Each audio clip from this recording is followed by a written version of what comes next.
नमस्कार, आप देख रहे हैं देवभूमि डायलॉग। मैं हूं रमेश भट्ट। देवभूमि डायलॉग में आज हमारी चर्चा का विषय है बाबा रामदेव का वो बयान जिसके बाद डॉक्टरों ने, खासकर इंडियन मेडिकल एसोसिएशन ने उनके बयान के लिए बहुत नाराजगी दिखाई और स्वास्थ्य मंत्रालय से कहा कि बाबा रामदेव के खिलाफ सख्त से सख्त कार्रवाई होनी चाहिए।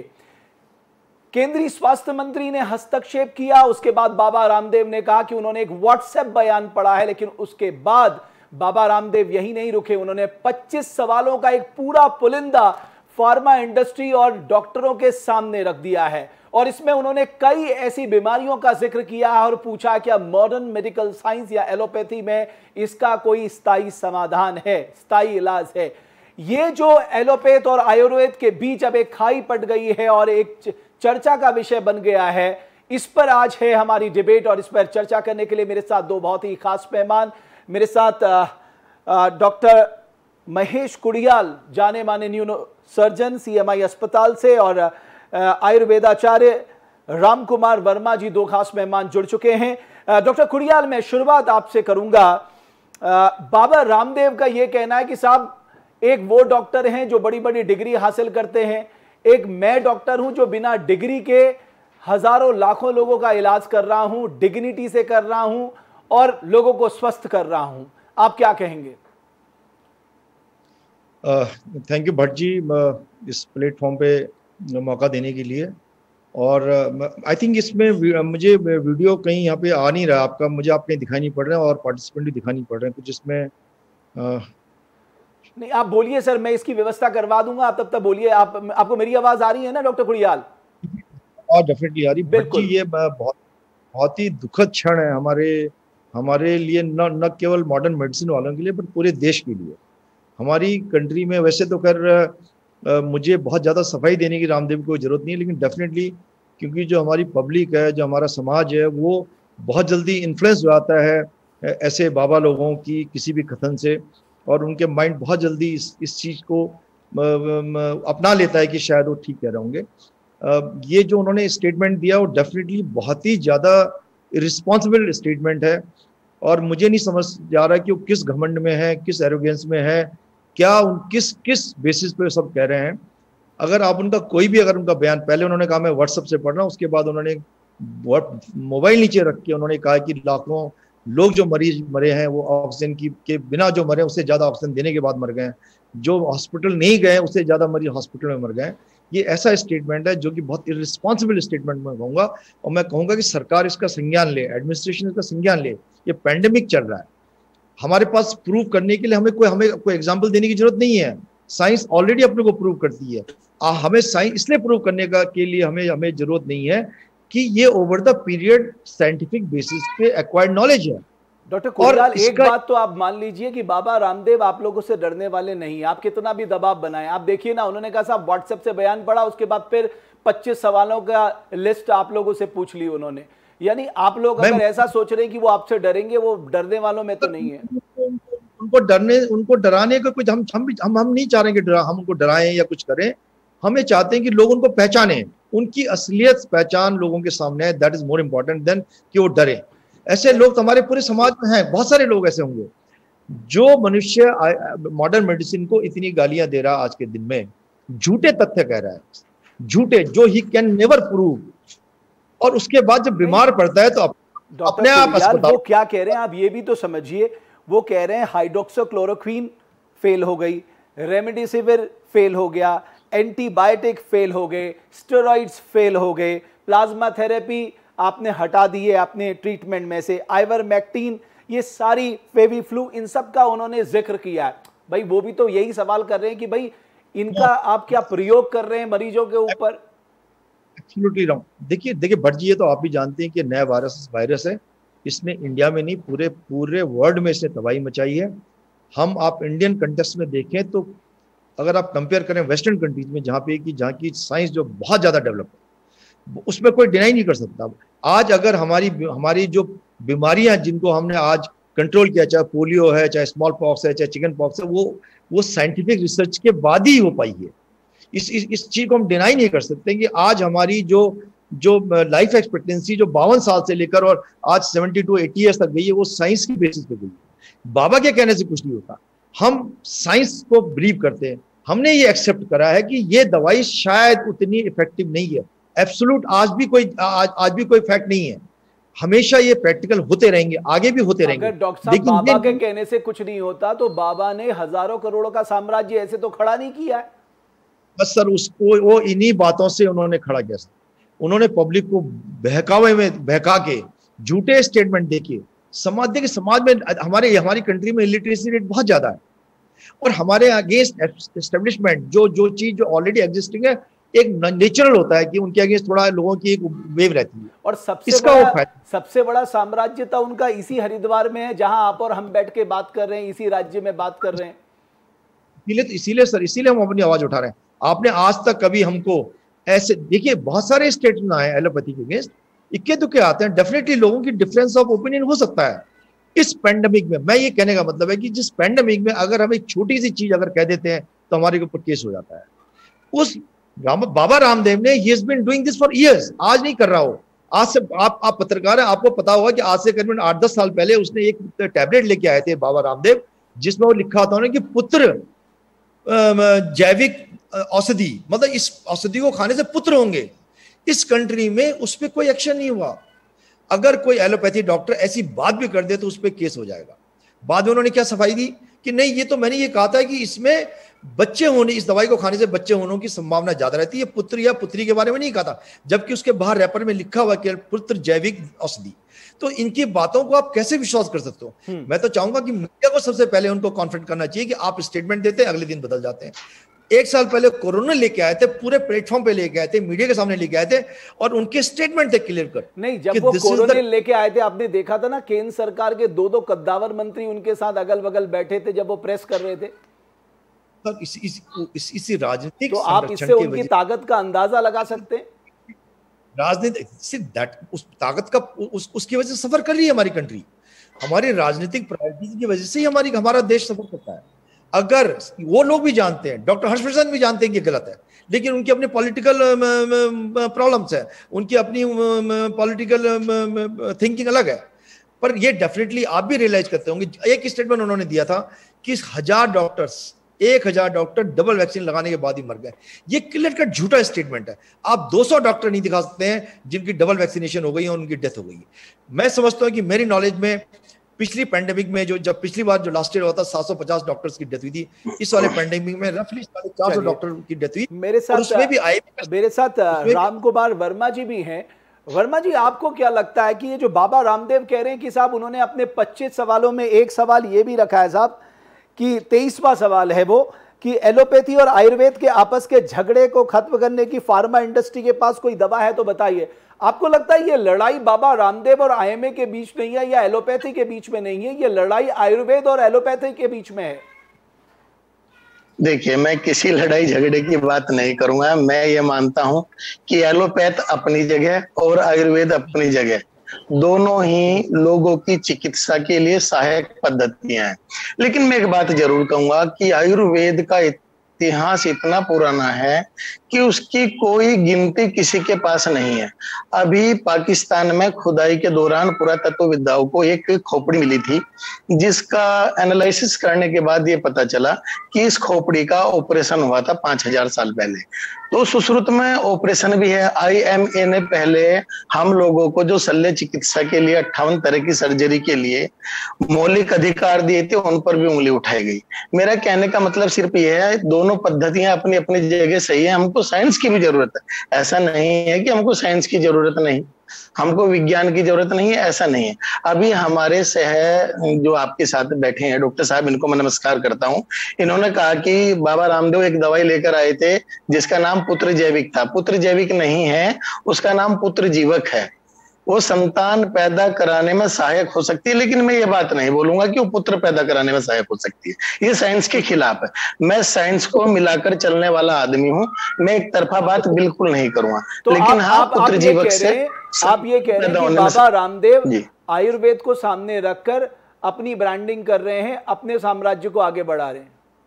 वर्मा साहब, देखिए, ये भी कहना मेरे लिए गलत है, लेकिन लेकिन मैं इतना जरूर कहना चाहूंगा, रामदेव बाबा ने जो कुछ सवाल रखे हैं, जिनमें उन्होंने कुछ बीमारियों के नाम लिए हैं कि एलोपैथ के पास उनका इलाज नहीं है, तो उनमें से कुछ सवालों से मैं सहमत हूं कि वाकई एलोपैथ के पास उनका इलाज बिल्कुल भी नहीं है। एक छोटी सी बीमारी है स्किन डिसीज, आयुर्वेद के अनुसार वो छोटी बीमारी है जिसको सोराइसिस बोलते हैं। एलोपैथ में उसके लिए लाइफ टाइम दवाइयां खाते रहिए, बस वो दबी रहेगी और एक फायदा करने के साथ साथ 10 नुकसान भी करेगी। इसके अलावा मेरे पास और भी सवाल हैं। कुछ बीमारियां किडनी की हैं जिनमें आखिर में चलकर एलोपैथ डायलिसिस कराता है, और जब डायलिसिस का काम भी बिल्कुल पूरी तरह निष्फल हो जाता है, फिर बोलते हैं कि किडनी ट्रांसप्लांट के अलावा कोई इलाज नहीं है। मैंने खुद भगवान धन्वंतरी जी की कृपा से बहुत सारे ऐसे पेशेंट ठीक किए हैं जिनका डायलिसिस चल रहा था। मेरा कहने का मतलब ये, दोनों पद्धतियां अपनी अपनी जगह सही हैं, लेकिन ये जरूर कहूंगा कि आयुर्वेद से प्राचीनतम कोई भी चिकित्सा पद्धति दुनिया में नहीं है, और ये भी कहूंगा कि आयुर्वेद को भी साइंस की आवश्यकता होती है। डॉक्टर खुड़ियाल, आप कभी ये पतंजलि योगपीठ का कोई प्रोडक्ट इस्तेमाल करते हैं क्या? नहीं, कभी नहीं। मैं इनकी बात का जब डेफिनेटली जवाब देना चाहूंगा। मेरे दिल में और सारे एलोपैथिक डॉक्टर के दिल में आयुर्वेद की बहुत इज्जत है। मैं आउटराइट यहाँ पे टीवी पे कर रहा हूँ। बहुत शुक्रिया डॉक्टर साहब, बहुत शुक्रिया। आयुर्वेद एक इतनी पुरानी साइंस है, पर अनफॉर्चुनेटली मैं कहूँगा, चाहे वो सरकार की प्रायोरिटी नहीं रही है, चाहे वो लोगों की प्रायोरिटी नहीं, किसी वजह से साइंस बेस्ड रिसर्च ना होने की वजह से वो पीछे रह गई। मैं आज भी चाहूंगा कि सरकार इस पे ध्यान दे, इसकी फंडिंग करे, इस पे रिसर्च डेवलप करे, और हमारे देश का नाम आयुर्वेद की वजह से रोशन होगा तो मुझे सबसे ज्यादा खुशी होगी। मुझे पता है कि प्रिवेंटिव हेल्थ, भगवान आपको खूब लंबी आपको स्वस्थ उम्र दे। डॉक्टर साहब, आपने इतनी बड़ी बात कही, मेरे को बहुत खुशी हुई। एक सेकंड प्लीज, मेरे मन की बात कही है डॉक्टर साहब ने। मैं ये जरूर कहना चाहूंगा कि आपको ये बात माननी पड़ेगी, कहीं ना कहीं आयुर्वेद पहले से ही उपेक्षित रहा है। अभी डॉक्टर साहब ने जो बात कही वो बहुत गहरी बात है, मुझे बहुत खुशी हुई। उपेक्षित रास्ता, इसके अंदर जितना पोटेंशियल है, इसके पोटेंशियल को देखा नहीं गया है, और हम चाहेंगे सरकार आज के दिन इस पे ध्यान दे। इनको फंडिंग की जरूरत है, इस पे पैसा लगाने की जरूरत है, और ये आयुर्वेदिक हमारे देश का गौरव बनता है। अगर मैं आपको एक सच बताऊं ना, ये जो फार्मा, जिसको हम फार्मा लॉबी कहेंगे ना, इसका इतना ज्यादा दबाव रहता है। आज आप देखिए, बड़ी मुश्किल से तो हमारा एक आयुष मंत्रालय बना है, और वो केवल प्रिवेंटिव केयर तक ही सीमित रह गया है। तो कहीं ना कहीं आपको लगता है कि आपने जो डॉक्टर खुड़ियाल कहा कि आप, चाहे वो आयुर्वेद हो, चाहे वो होम्योपैथ हो, चाहे वो यूनानी हो, चाहे वो सिद्धा हो, भाई ये भी ट्रीटमेंट के अलग अलग प्रकार हैं, इन पे भी सरकार को बराबर फोकस करना चाहिए। बिल्कुल। देखिए सर, देखिए होता क्या, देखिए भट्ट जी, प्रॉब्लम क्या है, ये इसमें थोड़ा हमारी ह्यूमन नेचर और ह्यूमन टेंडेंसी भी रोल प्ले करती है डेफिनेटली, क्योंकि इसमें साइंटिफिक रिसर्च की कमी थी। तो ये एक्यूट मेडिसिन में कहीं काम नहीं आ रहा था, जो आयुर्वेद है चाहे होम्योपैथी है। और आज के दिन भी मुझे लगता है कि डेफिनेटली अगर आप कुछ भी कहें, अगर किसी के बच्चे का सर फट जाता है ऊपर से गिरने के लिए, तो मुझे लगता नहीं कि उसमें आयुर्वेदिक का बहुत ज्यादा रोल है, होम्योपैथी का बहुत ज्यादा। एक्यूट मेडिसिन में मॉडर्न मेडिसिन का बहुत अच्छा रोल था, और इसने बहुत सारी जानें बचाई भी। जहां तक बात है कि जो जिसके बारे में आयुर्वेद वाले बात करते हैं, उसमें हम उनका समर्थन करते हैं। अगर वो बीपी का इलाज करना चाहे, शुगर का इलाज करना चाहे, नेचुरोपैथी से करना चाहे, प्रिवेंटिव मेडिसिन में करना चाहे, मैं डेफिनेटली मानता हूं कि हमें सिर्फ बड़े बड़े अस्पताल नहीं बनाने चाहिए, हमें प्रिवेंटिव हेल्थ पे काम करना चाहिए। मरीज को हार्ट अटैक हो ना, इस पे काम करना चाहिए, रादर देन हार्ट अटैक होने के बाद बड़ी बड़ी मशीनों से हम उसका इलाज कर रहे हैं। डॉक्टर खुड़ियाल, ये जो hypertension, migraine, arthritis, diabetic, thyroid, allopathy में इनका परमानेंट इलाज है क्या? इसका जो सवाल डॉक्टर रामदेव जी ने पूछा है, मैं उनको डॉक्टर रामदेव इसलिए कह रहा हूं, उन्होंने कहा मैं बिना डिग्री का डॉक्टर हूं। सर ये बिना डिग्री के डॉक्टर पे तो सर उन पे केस उठाना चाहिए सर। देखिए सुनिए, मैं वो तो आयुर्वेदिक डॉक्टर भी नहीं, पहले सुनिए सर, मैं कहने का मतलब है कि मैं राम कुमार जी की बात से बिल्कुल सहमत रखता हूं कि इनके अंदर बहुत पोटेंशियल है। सरकार, हम भी आज के दिन अगर आप हमारे पास कोई बीपी का पेशेंट पहली बार आता है, उसका बीपी ज्यादा, तो हम कभी उसको दवाई नहीं लिखते। हम उसे कहते हैं कि पहले अपना नमक कम करो, एक्सरसाइज करो, अपनी लाइफ स्टाइल चेंज करो। शुगर का पेशेंट आता है, डे 1 पे कोई उसको दवाई नहीं लिखता है, हम उसको पहले कहते हैं कि ये लाइफ स्टाइल डिजीज है, आप अपनी लाइफ मॉडिफाई करिए। इसमें कोई इसमें हम छुपाने वाला तथ्य नहीं है। हमें भी मानते हैं, हम मानते हैं कि डॉक्टर साहब अगर कोई बीपी का पेशेंट आ गया लाइफ टाइम उसकी दवा चलेगी, डायबिटीज का पेशेंट आ गया लाइफ टाइम उसकी दवा चलेगी, थायराइड का पेशेंट आ गया लाइफ टाइम उसकी दवा चलेगी, साहब वो तो दवाइयों में उसकी जिंदगी बन जाती है, ये बात तो सच है सर। भट्ट जी मैं बता रहा हूँ, एक एस्टेब्लिश्ड हाइपरटेंशन का पेशेंट अगर कोई है, एक डायबिटीज है, जिसने सब चीज कर लिया, उसने एक्सरसाइज भी कर लिया, उसने उसने उसने डाइट भी अपनी कंट्रोल कर ली, वेट भी घटा लिया, उस हाइपरटेंसिव पेशेंट को अगर ये आयुर्वेदिक वाले कहते हैं कि हम 3 महीने की दवाई देके खत्म कर देते हैं, तो मैं कहता हूं कि आपको रिकमेंडेशन करनी चाहिए गवर्नमेंट ऑफ इंडिया को, all India institute of medical science को, पीजीआई चंडीगढ़ को, कि आप हाइपरटेंशन और डायबिटीज का इलाज न करके इनके पास भेज दें। देखिए हमें रियलिटी में रहना पड़ेगा, हर किसी की सीमाएं हैं, हर किसी की सीमाएं हैं, हर किसी की सीमा है सर। मैं कहता हूं कि अगर हमारी कंट्री में आयुर्वेद का, हमारे योगा मेडिटेशन का कल्चर आ जाए, तो हो सकता है कि हम कम लोग बीमार पड़े, उससे तो मैं सहमत हूं। केवल राजनीति की सीमा नहीं है वर्मा जी, और इसीलिए चिकित्सा पद्धति में आज राजनीति घुस गई। अब कम लोग बीमार पड़े, इसके आयुर्वेद हमारी हेल्प कर सकता है, हमारी मदद कर सकता है कि कम लोग बीमार पड़े। लेकिन अगर किसी को एक बीमारी है तो उसकी मजबूरी है। आज के दिन में अगर हम देखें तो हमारे पास और कोई चारा नहीं है। अगर कोई भी वर्मा जी आप मुझे बताइए कि क्या आप, जैसा कि डॉक्टर खुडियाल ने कहा कि साहब आज प्रिवेंशन की एक बहुत दरकार है, कि हमें ऐसे जीवन पद्धति चाहिए कि लोगों को ये ज्यादा बीमारियां हो ही ना, तो आयुर्वेद इसे किस तरह से देखता है? देखिए मैं आपसे आपके सवाल का जवाब आपके सवाल में ही दूंगा। मुझे नहीं पता कि आपकी एज कितनी है, लेकिन मैं आपको अपनी आंखों देखी जरूर बताना चाहूंगा। जब हमारे घर में वॉशिंग मशीन नहीं थी, जब हमारे घर में मार्बल के पत्थर नहीं थे, जब हमारे घर में और मसाला कूटने के लिए मथानी और ये नहीं थे, हम हाथ से करते थे, तब लोग ज्यादा स्वस्थ थे, बीमार कम थे। आज कहीं ना कहीं हमारा लाइफ स्टाइल यानी जीवन शैली इन बीमारियों के लिए 99% जिम्मेदार है। हम फास्ट फूड की तरफ भाग रहे हैं, ये भी एक कारण है। हम गैस का खाना बना हुआ, थोड़ा आवाज वर्मा साहब आपकी कट गई, मैं दोबारा आपके पास आऊंगा। देखिए भट्ट जी मैं चाहूंगा जी डॉक्टर साहब, मैं इसलिए भी आपसे कहना चाह रहा हूं, देखिए एक बात तो उन्होंने जो कही है कि साहब जिन बीमारियों का उन्होंने जिक्र किया, रामदेव ने बहुत टेक्निकल सवाल पूछे कि साहब इनका परमानेंट इलाज क्यों नहीं है, जीवन भर एक पेशेंट इनकी दवाइयां ही लेके खाने को क्यों मजबूर है, इसका थोड़ा जवाब दीजिए ना डॉक्टर खुडियाल। सर किन बीमारियों की बात कर रहे हो? हाइपरटेंशन के लिए कोई आप आज के दिन में साइंस ने देखा है कि अगर आप इन दवाई को इतने दिन, तो आप ज्यादा बेड स्वस्थ रहेंगे, आपका बीपी अगर कंट्रोल रहेगा तो आपको हार्ट की बीमारी नहीं होगी, आपको ब्रेन की बीमारी नहीं होगी, आपकी रेटिना खराब नहीं होगी, आपकी किडनी खराब नहीं होगी। आपको ये कोई परमानेंट इलाज, मैं माफी चाहूंगा, मैं आपको बीच में टोक रहा हूं, मैं आपको माफी चाहूंगा, मैं आपको बीच में टोक रहा हूं। एक सेकंड प्लीज मेरी एक बात सुनिए, प्लीज एक सेकंड की बात। क्या इसके लिए लाइफ स्टाइल जिम्मेदार नहीं है? बिल्कुल है। मैं आप देखिए, मैंने आपने शायद मेरा वक्तव्य नहीं सुना, मैंने खुद कहा है प्रिपेयर करते हैं कि नमक कम कीजिए, चीनी कम कीजिए, चिकनाई कम कीजिए, आप लोग भी कहते हैं।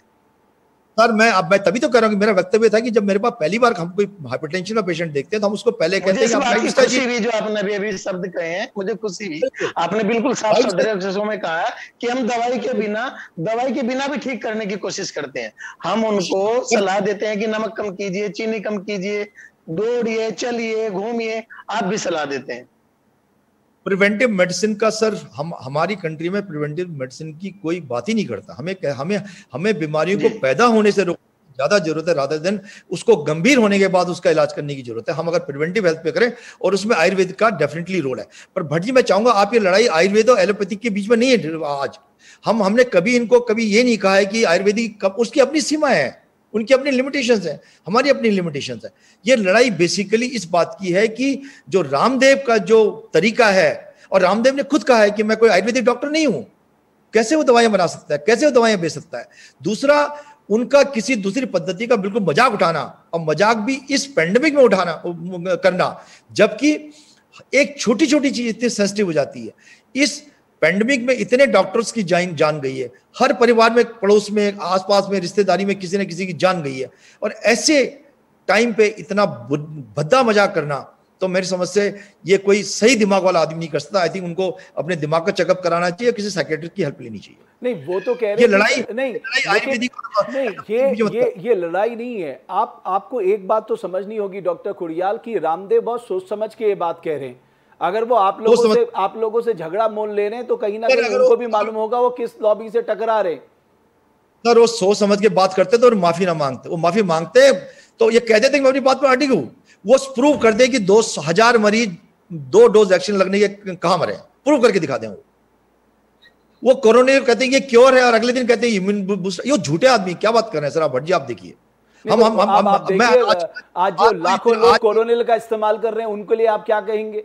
सर इस देश में तो सर मैं बता दे रहा हूँ, देखिए इस देश में तो डेफिनेटली जहां लोग मजबूर हैं, जहां आदमी को साफ पानी नहीं मिल रहा, वो किसी भी होप में बेचारा करेगा। कोरोनिल की टैबलेट अगर आपने इम्यूनिटी बढ़ाने लिए करें कोई प्रॉब्लम नहीं, किसी झूठा मत दीजिए। अगर ये तो उसने मॉडर्न मेडिसिन को गाली नहीं दी सर, उसने गवर्नमेंट को। आप केवल कोरोनिल क्या कह रहे हैं? डिपार्टमेंट ऑफ आयुष ने एक प्रिवेंटिव मेजर सामने रखा है जिसमें टर्मरिक के इस्तेमाल की बात की है, लहसुन के इस्तेमाल की बात की है, धनिये के इस्तेमाल की बात की है, काढ़े के इस्तेमाल की बात की है। ये तो डिपार्टमेंट ऑफ आयुष ने भी एक मेडिकेयर जारी किया था। किसी भी एलोपैथी डॉक्टर ने मना किया है कि अगर आप कोई उनकी गाइडलाइन से मना कर दीजिए। कभी किसी ने मजाक उड़ाया इसका? कभी आप बताइए, किसी ने मजाक उड़ाया? किसी ने एक शब्द कहा है? कहीं आपको स्टेटमेंट मिला है कहीं? ये ओके वर्मा साहब, आपने कोरोनिल इस्तेमाल की क्या? क्योंकि आप तो आयुर्वेदाचार्य हैं, वो भी आयुर्वेद की बात है। मैं कोरोनिल इस्तेमाल नहीं करता हूँ, नहीं मैं कोरोनिल इस्तेमाल नहीं करता हूँ, मैं झूठ नहीं बोलूंगा। मैं लोगों को इस समस्या के लिए जो उसके तत्व हैं जो उसमें डले हुए हैं उनसे रिलेटेड दवाइयां जरूर देता हूँ। नहीं तो आपको क्या लगता है? मेरे को पता है अश्वगंधा इम्यूनिटी बढ़ाती है, गिलो इम्यूनिटी बढ़ाती है, मैं स्वयं भी सेवन करता हूँ। मेरे को मालूम है सड़बुंदू तेल, अणु तेल और बादाम तेल नाक में डालने के अपने फायदे हैं, मेरे को मालूम है। और मैं आपको एक बात और बता दूं, मेरे पास प्रूफ है, जो लोग आयुर्वेदिक दवाइयों से कोरोना से मुक्त हुए हैं उनकी गिनती मेरे पास 1-2 में नहीं है, मेरे पास उनकी गिनती सैकड़ों हजारों में है। लेकिन वो प्रिवेंशन से हुए ना। अब वर्मा साहब ये कह देना कि प्रकृति पूरे ऑक्सीजन से भरी हुई है, भगवान ने हमें 2-2 सिलेंडर दिए हैं, ले सांस ऊपर ले बावड़े ले क्यों नहीं रहा, ये तो गलत है ना। वो भी देखिए मैंने आपसे पहले ही कहा था कि मैं साइंस के साथ हूं। मैंने भी आपसे एक बात प्रोग्राम के शुरू में ही बता दी थी कि मैं साइंस के साथ हूं। तो मैं साइंस के बिल्कुल भी खिलाफ नहीं हूं। बाबा रामदेव अनसाइंटिफिक बात कर रहे हैं वर्मा साहब।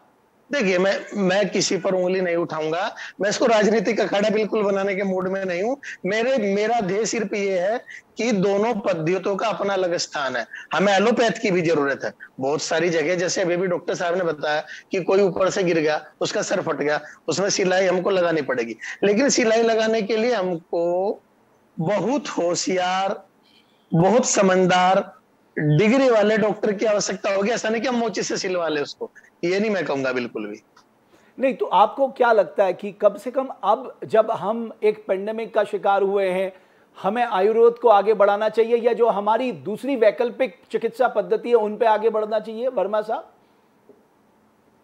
देखिए मेरी बात सुनिए, जो लोग आयुर्वेद में विश्वास करते हैं आयुर्वेद उनको कभी निराश नहीं करता। मेरे पास ऐसे भी केस हैं जिनके हार्ट में ब्लॉकेज 90% थी और वो 3-3 महीने के इलाज से बिना स्टेंट डलवाए ठीक हो गए।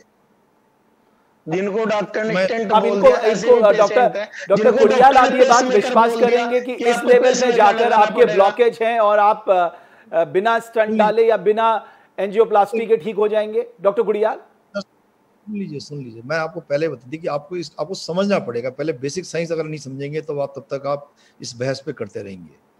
ये बताइए, मैं इनको राम जी से पूछना चाहूंगा कि जो किसी लेडीज, किसी औरतों का जब प्रसव होना होता है, ये एक नेचुरल प्रोसेस है। अगर आप जंगल में भी चले जाएंगे तो वहां भी बच्चा हो जाएगा, घर में रहेंगे बच्चा हो जाएगा। आज आप अस्पताल में क्यों भागते हैं? मेरे सिंपल चीज बता दीजिए, क्या जब अस्पताल नहीं तब बच्चे नहीं होते थे क्या? देखिए आप साइंस आपको रिस्क कम करने की, पहले अगर 10,000 में से 300 बच्चे मर जाते। मैं आपकी बात से सहमत हूँ डॉक्टर साहब, मैं आपकी बात से सहमत हूँ। ऐसा नहीं है कि मैं आपकी बात से सहमत नहीं हूँ, मैं बार-बार बोल रहा हूँ कि साइंस का अपना रोल है। ठीक है वर्मा साहब सहमत है, उन्हें बात तो करने दीजिए। डॉक्टर कुड़ियाल अपनी बात पूरी करिए। भट जी सिमिलरली अगर हम ये कहते हैं कि सिगरेट पीने से कैंसर लंग का ज्यादा होता है, तो ये मतलब नहीं कि जिनके अंदर जो सिगरेट नहीं पी रहे उनके अंदर नहीं होता होगा। लेकिन हम परसेंटेज देखते हैं। प्लीज मेरी बात जरा 5 मिनट के सुनिएगा। अगर हम 20 मरीज ऐसे ले लें जिनमें 10 सिगरेट पीने वाले और 10 सिगरेट पीने वाले नहीं है, जो 10 सिगरेट पीने वाले उनमें हो सकता है 7 में या 6 में कैंसर हो जाए, और जो नहीं पीने वाले उसका उनमें 2 में उनमें भी हो जाए, तो सिर्फ इंसिडेंस कम है। हम ये कहते हैं कि भाई जब पियोगे तो ज्यादा चांसेस है। मेडिकल साइंस को परफेक्ट साइंस ने, मैं फिर बता रहा हूं, please try to understand, it's not a perfect science. अगर 100 पेशेंट जिनकी तीनों आर्टरीज ब्लॉक होंगी, उनको अगर बताया जाएगा भाई कि आप इसमें स्टेंट डला दीजिए, और 10 में से अगर 5 अगर रिफ्यूज कर जाए कि हमें नहीं कराना है, तो मैं डेफिनेटली कहता हूं 5 में से हो सकता है 1 या 2 तब भी जिंदा रहे। लेकिन जो डाले, जिन 5 में से स्टंट पड़ेगा, उसमें से संभावना है कि 5 में से 5 या कम से कम 4 ठीक रहेंगे। It is a possibility. By giving medical modern medicine you increase the possibility of survival and morbidity. आपने वर्मा साहब कह रहे हैं साहब, उन्होंने ये एग्जाम्पल सेट किया है, उन्होंने अपनी आयुर्वेद से चिकित्सा से ठीक किया, वो ये कह रहे हैं। सर ऐसे बहुत से मरीज हैं जो ना आयुर्वेद के पास गए, ना एलोपैथी के पास गए, उनको हार्ट अटैक हुआ, वो डॉक्टर के पास भी नहीं गए और वो ठीक है। See this nature heels. आपको मैंने तभी बताया, वी ओनली गिव पॉसिबिलिटीज। अगर आप इलाज कराओगे तो आपका 10 में से चांसेस हैं कि आप 80% ठीक हो जाएगा, नहीं कराओगे 20% तब भी ठीक रह सकते हैं। See it is a nature which is healing, it is not us we are doing. Verma ji की बात को मैं डेफिनेटली मान सकता हूं, वर्मा जी की बात को मैं ये मान सकता हूं कि जो उनके कहे में चले, जो उनका आयुर्वेदिक ट्रीटमेंट करें, उसमें से अधिकतर लोग स्वस्थ रहेंगे, ये मैं मान सकता हूं कि उनमें से अधिकतर लोग स्वस्थ रहेंगे। वर्मा साहब, आप आयुर्वेद को लेके लोगों का ट्रस्ट बढ़ा क्यों नहीं पा रहे हैं? जिस तरह से हर चीज पे एलोपैथ पे डिपेंडेंसी बढ़ी है, आप लोग आयुर्वेद में वो डिपेंडेंसी क्यों नहीं बढ़ा पा रहे? आपकी अपनी बात अपनी जगह बिल्कुल ठीक है, इसके 3 कारण और भी रहे हैं। मैं माफी चाहूंगा कि जो मैं शब्द कह रहा हूं वे गलत भी लग सकते हैं कुछ लोगों को। समस्या ये है कि लोग सस्ती दवाइयां जिंदगी भर खाना पसंद करते हैं, महंगी दवाइयां 2 महीने भी खाना पसंद नहीं करते। शुगर के लिए वर्षों से एक बहुप्रचलित औषधि है, नाम है बसंत कुसुमा का रस। 5200 से 6000 रुपए के बीच आज के टाइम में उसकी 100 गोलियां हैं, और वयस्क आदमी को जिसकी शुगर 200 के आसपास चल रही है, 2 से 3 गोली रोज लेनी होती है। उसको ये दवाइयां इतनी महंगी लगती है, आम आदमी इसका वजन नहीं उठा सकता, और पैसे वाले लोग हमारे पास आना नहीं चाहते। वो आप पे विश्वास नहीं करते, क्योंकि वो विश्वास जगाएगा कौन? देखिए मेरी बात सुनिए, मैं इसमें उनकी गलती बिल्कुल नहीं मानूंगा। जो लोग पैसे वाले हैं वो कभी हकीम या वैद्य के पास आते ही नहीं। वे तब आते हैं जब एलोपैथ हाथ खड़े कर देता है कि अभी कुछ नहीं कर सकते, आप चाहे इनको घर ले जा सकते हैं, लेकिन तब तक हम क्या कर लें? हमको बताइए, तब तक हम क्या कर लें? समस्याएं बहुत सारी है, ये तो सिर्फ मैंने आपको एक उदाहरण दिया है। डॉक्टर कुड़ियाल, मैं एक ब्रिटेन की एक पत्रिका लैंसेट, उसने एक रिपोर्ट दी थी साहब कि out of the pocket expenditure, जो हेल्थ में हमारा एक्सपेंडिचर होता है, यानी स्वास्थ्य के लिए हम जो खर्च करते हैं, उसकी वजह से एक बहुत बड़ी आबादी गरीबी रेखा के नीचे चली जाती है। मेरा कहने का तात्पर्य यह है कि आज एलोपैथी इतना महंगा उपचार हो गया है कि साहब भारत की एक बड़ी आबादी के वो दूर दूर तक कहीं नहीं उपलब्ध है। ऐसे में हम एलोपैथी, हम मना नहीं कर रहे हैं साइंस नहीं, हम इसको आम आदमी के जीवन में या आम आदमी के जो इससे उपचार करा पाए एलोपैथी से, उसकी व्यवस्था कैसे कर पाए? सर आप क्या समझते हैं उसके लिए कौन रिस्पॉन्सिबल? डॉक्टर? मैं कभी नहीं कह रहा डॉक्टर, लेकिन एक डॉक्टर होने के नाते आपका विचार क्या है? उसके लिए सर सिस्टम रिस्पॉन्सिबल है। दवाई का प्राइस कौन फिक्स करता है? सर डॉक्टर फिक्स करता है। अगर इसमें फार्मा कंपनी बदमाशी करी तो उनको कौन रेगुलेट करेगा? गवर्नमेंट रेगुलेट करेगी। कौन, कैसे कोई दवाई वाला, वही दवाई एक जगह 400 की मिल रही है, वही दवाई दूसरी जगह दूसरी कंपनी की 2000 की मिल रही है? Who is regulating them? Government के पास पूरी इसके रेगुलेशन कमांड है, वो उनको रेगुलेट करे। एक दूसरा, आप गवर्नमेंट ने, व्हाई गवर्नमेंट इज अलाउइंग कि इतने ज्यादा प्राइवेट हॉस्पिटल ग्रूम कर रहे हैं? आप इसको आप सेंट्रलाइज, आप गवर्नमेंट हेल्थ प्रोवाइड करे। आप यूके की हेल्थ सर्विसेज देख लीजिए, 5% या 10% प्राइवेट में, 90% गवर्नमेंट हेल्थ सर्विसेज है। ये तो गवर्नमेंट की प्राइवेट। डॉक्टर साहब, मैं इसलिए कह रहा हूं 1950 में 80% स्वास्थ्य सुविधाएं सरकार के पास थी, और आज आप देखिए 80% प्राइवेट के हाथ में चला गया है। आज 20% सरकार के पास है, उस 20% का 80% राज्य सरकार के पास है। तो एक आम इंसान के लिए तो बहुत मुश्किल है ये। ये क्वेश्चन तो आपको सरकार से पूछना चाहिए, और ये कोई पॉलिसी मेकर से पूछना चाहिए कि ऐसा क्यों है। ये किसी पर्टिकुलर डॉक्टर की इतनी हिम्मत नहीं कि वो सरकार से छीन ले हेल्थ सर्विसेज और ये मजबूरी में प्राइवेट सर्विसेज आई हैं। नहीं तो कहीं ऐसा तो नहीं मजबूरी का फायदा उठा रहे हैं? सर मजबूरी का देखिए सर, अच्छे लोग खराब लोग हर जगह मिल जाएंगे। आप, मैं तो कहता हूँ कि अगर आज हमारे जो पॉलिसी मेकर हैं या पॉलिटिशियंस हैं, अगर उसमें हम ये कह सकते हैं कि अगर 50% लोग उसमें करप्ट हैं, तो मेडिकल साइंस में 5-10% यहाँ भी होंगे। पर डेफिनेटली वो कुछ सर्विसेज तो प्रोवाइड कर रहे हैं जो कि गवर्नमेंट नहीं कर पा रही है। पर मैं नहीं समझता हूँ कि उसका किसी को फायदा उठाना चाहिए। आप बिलीव नहीं करेंगे, ज्यादातर सवाल जो हमारे को बाद दर्शकों के आ रहे हैं वो ओवर चार्जिंग ऑफ हॉस्पिटल्स को लेके आ रहे हैं कि हॉस्पिटल खूब ओवर चार्ज कर रहे हैं इस समय।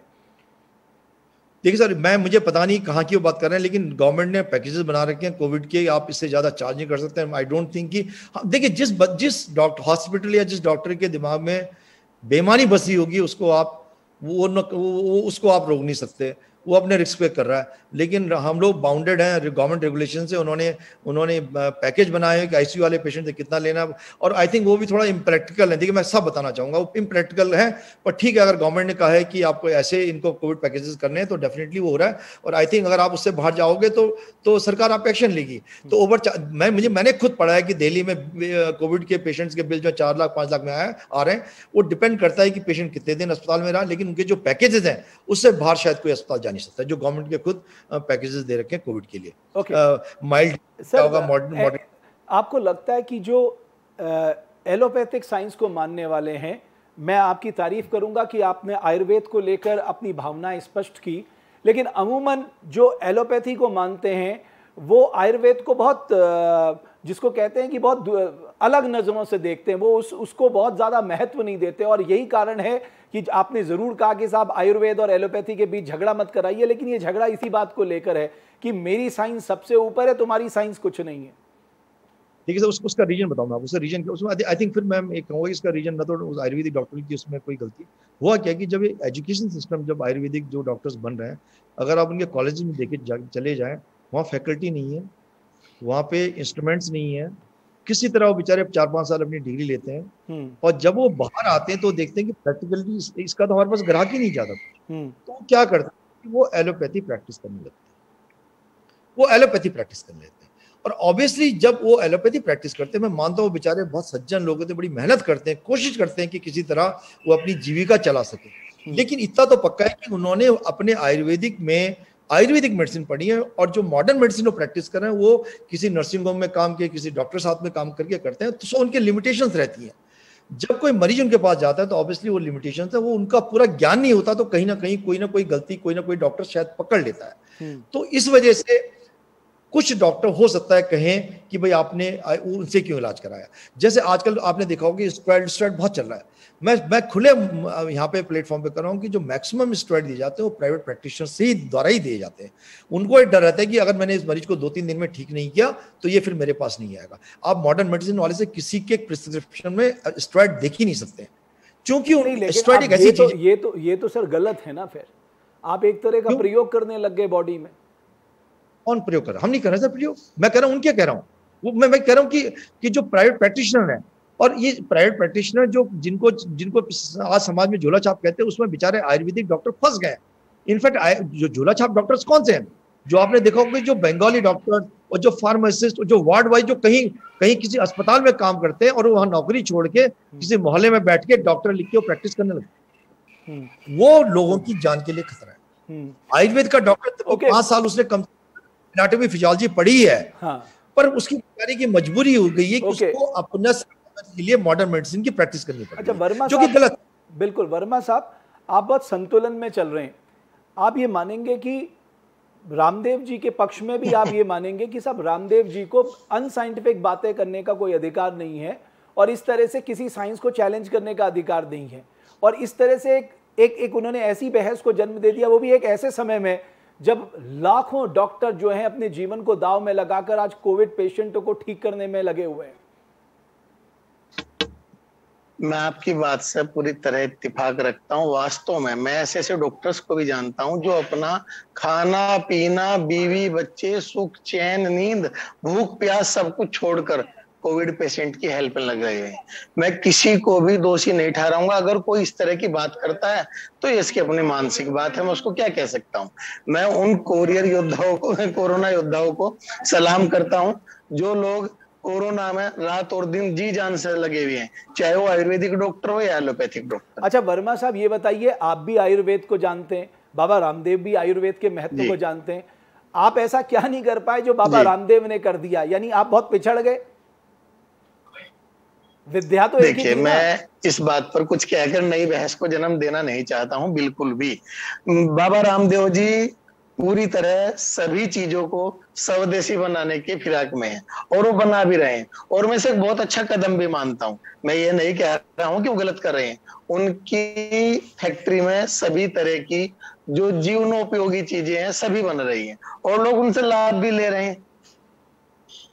अब आप मेरे को आपकी बात ही समझ में नहीं आ रही। एक तरफ आप कह रहे हैं मैं पतंजलि योगपीठ के किसी प्रोडक्ट का इस्तेमाल नहीं करता, दूसरी तरफ आपको ये पता है कि नहीं करता, बिल्कुल नहीं करता हूं। तो आप क्यों नहीं करते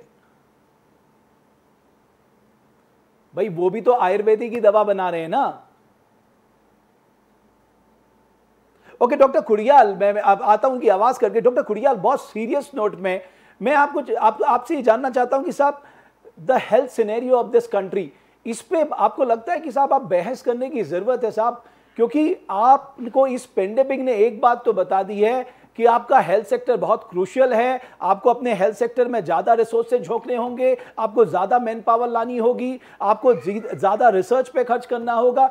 अब आप इससे बच नहीं सकते और सरकारें इनसे बच नहीं सकती, चाहे वो सेंट्रल गवर्नमेंट हो चाहे वो स्टेट गवर्नमेंट्स हैं। Definitely high time, this is high time. और आई थिंक ये पेंडेमिक ने हमें सिखाया भी है कि डेफिनेटली हेल्थ सेक्टर को आप इग्नोर नहीं कर सकते हैं और इसको प्रायोरिटी पे लेना पड़ेगा। लेकिन साथ साथ मैं ये भी कहूँगा कि हमें दोनों चीज़ों पे काम करना पड़ेगा। हमें एडवांस हेल्थ सिस्टम पे, लेकिन साथ साथ में हमें प्राइमरी हेल्थ केयर और प्रिवेंटिव हेल्थ पे भी डेफिनेटली काम करना पड़ेगा, कि जिससे हम ऐसी कोशिश करें, हमारे प्रयास ऐसे हों कि हमारे को बीमारियां लगे ना, रादर देन हम बड़ी बड़ी बीमारियों को इलाज करते रहे। आप देखिए ना, हम प्रिवेंटिव की तरफ है ही कहाँ। आप देखिए, आप मुझे बता दीजिए, हम कहीं प्रिवेंटिव हेल्थ केयर की तरफ दिख रहे हैं? मैं मॉडर्न मेडिसिन का हूं सर, लेकिन मैं इसको रियलाइज करता हूं कि हमें काम करना पड़ेगा प्रिवेंटिव मेडिसिन पे भी। हमें कोशिश ये करनी चाहिए कि इंसान स्वस्थ रहे, मेंटली फिजिकली दोनों, और उसको बीमारियां हो ना। और जब बीमारियां हो तो उसके पास, हमारे पास उसके लिए इलाज हो। आई थिंक दोनों फील्ड में हमें काम करना पड़ेगा। और हमें हेल्थ केयर, हमारी जो हेल्थ इंफ्रास्ट्रक्चर है, उसको इम्प्रूवमेंट करने का हमारे पास मौका भी है, और हमें सिखाया भी है पेंडेमिक ने, और हमें इससे बहुत बड़ा लेसन लेना चाहिए। ओके वर्मा साहब, मैं आपसे इसलिए कहना चाह रहा हूँ, मैं आपको कोई लड़ाई नहीं लड़वा रहा, बस मैं एक बात ये जानना चाहता हूँ कि आयुर्वेद वाले का आयुर्वेद में भरोसा कम क्यों है? मैं तो सोच रहा था एलोपैथ और आयुर्वेद की लड़ाई है, अब मुझे लग रहा है आयुर्वेद का नाम आयुर्वेद भी है। नहीं, मेरी बात सुनिए। अभी डॉक्टर साहब अच्छी बात कही है और वो सच्चाई के बहुत करीब है। अभी आप डॉक्टर साहब ने कहा कि जिन्होंने BAMS या BUMS किया है वो लोग एलोपैथिक भी इस्तेमाल कर रहे हैं। मैं भी ऐसे बहुत सारे डॉक्टर्स को जानता हूं कि वो अपनी प्रैक्टिस एलोपैथ से कर रहे हैं, जबकि उनको इस चीज का बिल्कुल भी अधिकार नहीं है। मैं उसके भी खिलाफ हूं। अभी डॉक्टर साहब ने बहुत ही गहरी बात की है, और ये वास्तव में इस बात को दर्शाता है कि आपके और हमारे जो साथी डॉक्टर साहब हैं ये काफी अनुभवी हैं। आयुर्वेद के खिलाफ कोई आयुर्वेद लड़ाई नहीं लड़ रहा है। आयुर्वेद के खिलाफ आयुर्वेद वाले लड़ाई लड़ रहे हैं। वो आयुर्वेद को छोड़कर भी एलोपैथिक की प्रैक्टिस कर रहे हैं, तो क्या कर सकते हैं। डॉक्टर खुड़ियाल, मैं बहुत आखिर समय में आप लोगों से एक बात जरूर जानना चाहता हूं। आपको लगता है क्योंकि गवर्नमेंट ने पर्याप्त रिसर्च नहीं किया, गवर्नमेंट ने पर्याप्त इस सेक्टर में ध्यान दिया, इसलिए ये बाबा रामदेव के पास मौका था, वो उस मौके का फायदा उठाते और उन्होंने आयुर्वेद और योग के साथ साथ चीजों को आगे बढ़ाया? मतलब आप कम से कम ये तो कहेंगे कि बाबा रामदेव को इस बात का तो आप जरूर श्रेय देंगे कि उन्होंने योग और आयुर्वेद को घर तक पहुंचाने का काम किया। बिल्कुल सर, बिल्कुल। मैं उनकी इतनी रिस्पेक्ट करता था। मैं कहता था कि इसके अंदर इस बाबा जी में कितना टैलेंट है, उनकी इंटेलिजेंस पे I was really proud of him. और मैं जब आज से 10 साल 15 साल पहले कोई भी अगर मौका मिलता था तो डेफिनेटली हम चाहते थे कि उनसे इंटरेक्शन करें, क्योंकि yoga, meditation, Indian system medicine को जो बात करते थे, मुझे तब तक ये भी नहीं पता था कि आयुर्वेदिक डॉक्टर हैं कि नहीं है, पर इंडियन सिस्टम ऑफ मेडिसिन को जब आगे लाने की बात करते थे तो मुझे बहुत खुशी होती थी कि डेफिनेटली, क्योंकि मेरे अंदर डेफिनेटली कहीं ना कहीं विश्वास है कि हमारे आयुर्वेद में बहुत बहुत दम है, इस पद्धति में बहुत पुरानी पद्धति है। और हम इसको प्रॉपरली अगर साइंटिफिक तरीके से आगे ले जाएं तो ये हम लोगों का हमारे पूरे वर्ल्ड में डिफरेंट नाम करेगी, उसमें कोई कंफ्यूजन नहीं था मुझे। लेकिन फिर मैं रियलाइज किया ओवर द पीरियड कि बाबा रामदेव सिर्फ एक बिजनेसमैन है। वो पहले किसी चीज को क्रिटिसाइज करते हैं, फिर उसी चीज को बनाते हैं। पहले मैगी को क्रिटिसाइज करेंगे, इसमें ये है वो, उनकी रीच है, वो मीडिया को कैसे डील करना वो जानते हैं। उनके पीछे पॉलिटिकल बैकिंग है, उन्होंने पैसा बहुत कमा लिया है। पर आप खुद देखिए यार, पिछले 15 सालों में आपने उनको डिफरेंट प्लेटफॉर्म पे देखा हो, चाहे वो दिल्ली में रामलीला मैदान पे कौन कौन कौन एक जेन्युइन आदमी लड़की के कपड़े पहन के भाग जाएगा? अगर आप सच्चे हो, आप डटे रहिए अपने मोर्चे पे, आप डटे रहना। कौन ऐसे झूठे स्टेटमेंट बार बार देता रहेगा? कौन अगले दिन आपको माफी मांगने लग जाएगा? आपके अंदर अपनी क्रेडिबिलिटी क्या है? इतना जरूर है कि आप बड़े बिजनेसमैन हैं और आपने इतनी बड़ी एम्पायर खड़ी कर ली, आपने इतना बड़ा पॉलिटिकल सपोर्ट खड़ा कर लिया, आपके पैसे बहुत आ गए और उसके बलबूते पे आपके एरोगेंस आ गई, आपके अंदर घमंड आ गया। आप क्या बोल रहे हैं आपको कुछ पता नहीं। ये बातें मुझे एज ए डॉक्टर होकर नहीं उठानी चाहिए, ये बातें आपको एज ए मीडिया आपको उठानी नहीं। लेकिन आपको तब आपत्ति हुई जब उन्होंने मेडिकल साइंस को चुनौती दी, उससे पहले तो आप भी उनके भगत थे सर। योगा तक अभी भी हूं सर। योगा की अवेयरनेस उन्होंने लाई है। Definitely we salute him for this gesture. But आप देखिए ना उसका एम अल्टीमेटली क्या रहा है। आप ये देखिए, ये इसका अगर मेरा बेटा 5 साल तक ठीक है, मैं उसको प्यार करता हूं, उसके बाद बिगड़ जाए तो मैं कुछ ना कहूंगा उसको। ये तो कोई बात नहीं। आज आप लेकिन ये बेटा तो हाथ से निकल गया सर। मैं तो समझ कल मैं रात में जितने भी चैनल देख रहा था, यूट्यूब में देख रहा था, मतलब देवर रियली सरप्राइज्ड कि यार एक सेंसिबल आदमी, एक नॉर्मल ऐसी बातें कैसे कर सकता है? डॉक्टर और मैं तो डॉक्टर नहीं हूं। What are you saying? I don't know. बोला ये डॉक्टर के पीछे टर नहीं, डर शब्द छिप गया, यानी ये डरा रहे हैं। सर एक चीज बताइए, हमारी पूरी गवर्नमेंट इंडिया ऑक्सीजन मंगाने के लिए कितनी मर गई। सिंगापुर से मंगाए, यहां से मंगाए, और वो कहता है आप ऑक्सीजन के बिना ही, आप ऑक्सीजन से ज्यादा मर रहे हैं, बिना ऑक्सीजन के कम मर रहे हैं। आप मजाक उड़ा रहे हैं वैक्सीनेशन का। हम लोग डॉक्टर सारे डिपेंडेंट है वैक्सीनेशन पे कि हमारी उस पैंडेमिक में शायद ये वैक्सीनेशन हमें बचा लेगी। आज वैक्सीनेशन की वजह से हम लोग अस्पताल में कम कर पा रहे हैं, नर्स काम कर पा रही है। एक MBBS करा हुआ लड़का 22 साल का बेचारा अपने घर नहीं गया, लेकिन वो कोरोना की ड्यूटी कर रहा है। आप मेरे बेटे की शादी में आए थे लास्ट ईयर, वो बेचारा 2-1.5 साल से वो लखनऊ में कोरोना की ड्यूटी कर रहा है। मैं कह रहा हूं कि यार हम लोगों को आप मनोबल बढ़ाने की जगह आप मनोबल गिरा रहे हैं। और क्यों रामदेव की बात हो रही है कि रामदेव की बात सुनी जाती है हमारे देश में, मीडिया उसको प्रसारित करता है। 50 लोग कहते हैं सर सड़क पे, किसी को इतने कुत्ते भागते हम कुछ नहीं कर सकते। लेकिन इसकी बातों का गवर्नमेंट पे भी इफेक्ट होता है, इसकी बातों पे एक जनरल पब्लिक पे इफेक्ट होता है। इसलिए इस समय ये हम लोगों ने अपनी आवाज उठाई। ओके, वर्मा साहब थोड़ा सा और इसको विस्तार देते हैं। आपको लगता है कि अब कम से कम इस कोरोना काल के बाद प्रिवेंटिव हेल्थ केयर की बात करनी चाहिए और आयुर्वेद उसमें सबसे आगे खड़ा रहता है? आपका बहुत बहुत एहसान होगा भाई साहब, आप अपने चैनल के माध्यम से सरकार को जगाएं कि कुछ ध्यान थोड़ा बहुत आयुर्वेद की भी तरफ दें। वर्षों नहीं सदियों पुरानी पद्धति है और आप यकीन मानिए आयुर्वेद में आज भी बहुत दम है। मैं आपको ज्यादा नहीं कहना चाहूंगा, सिर्फ ये कहना चाहूंगा, डॉक्टर साहब हो सकता है मेरी बात का बुरा भी मान जाए, आयुर्वेद में रसोली, ट्यूमर और गोल ब्लैडर का स्टोन रिमूव करने की भी ताकत है। देखिए सर, बिल्कुल हम मान जाएंगे। देखिए उसमें होता क्या है, देखिए हम कब मानते हैं, जब आपकी कोई क्लिनिकल ट्रायल हो। मैं ऐसे भी मरीजों को जानता हूं सर, जो गॉल ब्लैडर का स्टोन तंत्र मंत्र से निकलवाने के लिए यहाँ से झांसी जाते हैं। वो अरे नहीं, मैं उसको नहीं मानता हूँ, मैं उसके बहुत खिलाफ हूँ।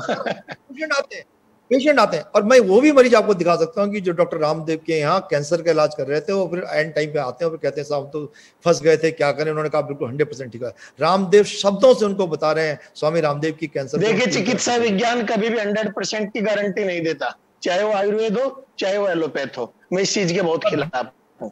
चिकित्सा विज्ञान इसकी इजाजत नहीं देता कि आप किसी को 100% की गारंटी दे दें। नहीं तो बाबा रामदेव तो गारंटी देते हैं अपने प्रोडक्ट की। नहीं, 100% नहीं दे सकते। नहीं देते हैं, मैं कह रहा हूं। देखिए देते होंगे, मैं वो तो कहते हैं मेरा घी शुद्ध है, मेरा शहद शुद्ध है, मेरे सारे प्रोडक्ट शुद्ध हैं। वो बात अलग है, मैं रोग को ठीक करने की गारंटी ले रहा बात। ओके। उनके शहद में मिलावट पाई गई है, उनके शहद में मिलावट शुगर पाई गई है लेबोरेटरी में। आदमी झूठ कैसे बोल सकता है सर? इतने बड़े प्लेटफॉर्म पे आदमी कैसे झूठ बोल सकता है? मैं आई एम रियली, तो ये जो एफएसए से आई है, जो food safety standard authority of India, फिर ये क्या कर रहा है साहब? सर मैंने सुना, जो मैंने डिफरेंट जो से सुना कि कांग्रेस जब मतलब 2014 से पहले इनके केस रजिस्टर्ड हुए थे। I don't know what is happening to them, I don't know क्या कर रहे हैं। 80 केसेस शायद उन्होंने बताए थे कि डॉक्टर साहब बहुत आखिर में संक्षेप में, डॉक्टर कुरियाल, आपको लगता है होलिस्टिक हेल्थ केयर के बारे में हमें सोचना चाहिए? और खासकर जब मैं उत्तराखंड की बात करूं तो हमें वेलनेस हेल्थ केयर की तरफ जरूर सोचना चाहिए, क्योंकि उत्तराखंड आने वाले समय में अगर सरकार चाहेगी तो एक बहुत बड़ा वेलनेस डेस्टिनेशन बन सकता है, अपनी आबो हवा, अपनी जड़ी बूटी या जो कुछ भी यहाँ पर मौजूद है। बिल्कुल सर, देखिए मैंने इनफैक्ट आप तो मुझसे पूछा, मैंने बिना पूछे ही आपको बताया था पहले भी। हॉलिस्टिक हेल्थ है, प्रिवेंटिव हेल्थ है, इसमें मैं हमेशा कहता हूँ, मैं मॉडर्न मेडिसिन का डॉक्टर हूँ, मैं न्यूरो सर्जन हूँ, मैं बड़े बड़े अस्पतालों में काम करता हूँ, पर मैंने हमेशा कहा है कि हमें बहुत ज़्यादा फोकस बड़े बड़े अस्पताल क्रिएट करके ना करना चाहिए। उसकी भी ज़रूरत है अपनी जगह पे, लेकिन हम ऐसी कोशिश करें कि मरीजों को बीमारियाँ ना हो, मरीज वैसे स्वस्थ रहें, और उसके लिए हॉलिस्टिक की हमारी हेल्थ है या हमारी प्रिवेंटिव मेडिसिन है, उस पर ध्यान देना चाहिए। और ये बिना किसी के पूछे मैं हमेशा इस पर स्ट्रेस करता हूँ कि उसका बहुत बड़ा सवाल, जिन जिन बीमारियों को लेकर उन्होंने स्थायी समाधान की बात की है, बाबा रामदेव ने जो 25 सवाल पूछे, मैं 25 सवालों की लिस्ट है मेरे पास, उसका जवाब आपके पास है डॉक्टर कुरियाल की इनका कभी कभी स्थायी समाधान निकलेगा, या हम यूं ही जीवन भर लटकते रहिए दवाइयों के साथ? जब तक आपका जीवन है तब तक आप लटकते रहोगे, जब तक आप जिंदा हो तब तक बीमारी की, ये कहना, ये हर इंसान, ये तो बेवकूफ़ी भरे सवाल है सर उनके। ये किसी बीमार आदमी वो सवाल कर रहा है, मैं उनके 50 सवाल हम उनको दे दें तो वो उसका जवाब नहीं दे पाएंगे। उनके ये तो बेवकूफ़ी के सवाल हैं कि हाइपरटेंशन का परमानेंट इलाज क्या होता है यार? आप अपना ध्यान रखिए, आप अपनी लाइफस्टाइल चेंज करिए, आप ठीक हो जाओगे। दवाई मत खाइए, कौन कह रहा है आपको दवाई खाना? आप शुगर कंट्रोल करना, आप लाइफस्टाइल चेंज करिए, आप ठीक हो जाओगे। So this is they are इतने। डॉक्टर कुरियाल, आप तैयार हैं बाबा रामदेव के साथ डिबेट करने के लिए? डेफिनेटली सर, मैं वो देखिए सर, एक्चुअली क्या होता है, एक इंसान होता है जो सेंसिबल होता है, उसके साथ डिबेट कर लो। जो आदमी बड़ बोलापन जिसके अंदर हो, जो दूसरे की बात समझने हो तैयार हो, जो दूसरे की एक्सेप्ट, आप जो आदमी झूठ बोलता हो उससे डिबेट आदमी कैसे करेगा? साहब, जो सामने उनकी सारी बातें भारत सरकार सुन रही है, आप कैसी बातें कर रहे हैं? भारत सरकार क्या झूठ सुन रही होगी? भारत सरकार तो नहीं कहूंगा, पॉलिटिकल पार्टी सुन रही है फॉर वोट बैंक के लिए, और वो उनको लगता है कि वोट बैंक का शायद, आई थिंक उसका खामियाजा डॉक्टर तो भुगते ना भुगते, समाज को जरूर भुगतना पड़ेगा। चलिए, आप दोनों का बहुत बहुत धन्यवाद इस चर्चा से जुड़ने के लिए। ये लड़ाई एलोपैथ और आयुर्वेद के बीच नहीं है, लेकिन दोनों की अपनी महत्वता है, और इस पेंडेमिक ने हमें सिखाया है कि आने वाले समय में, जैसे हमारे मेहमानों ने कहा, कि प्रिवेंटिव हेल्थ केयर और होलिस्टिक हेल्थ केयर की ओर हमें आगे बढ़ना होगा। लेकिन साथ ही साथ अगर उत्तराखंड जैसे सूबे की हम बात करें, उस राज्य के पास आने वाले समय में वेलनेस डेस्टिनेशन के तौर पर अपने आप को उभार कर सामने लाने का एक बड़ा मौका होगा। यहाँ की आबो हवा, यहाँ का खान पान, यहाँ का रहन सहन, सब कुछ इतना अच्छा है। बहुत बहुत धन्यवाद आप दोनों मेहमानों का इस खास चर्चा में शामिल होने के लिए। बहुत बहुत धन्यवाद आपका।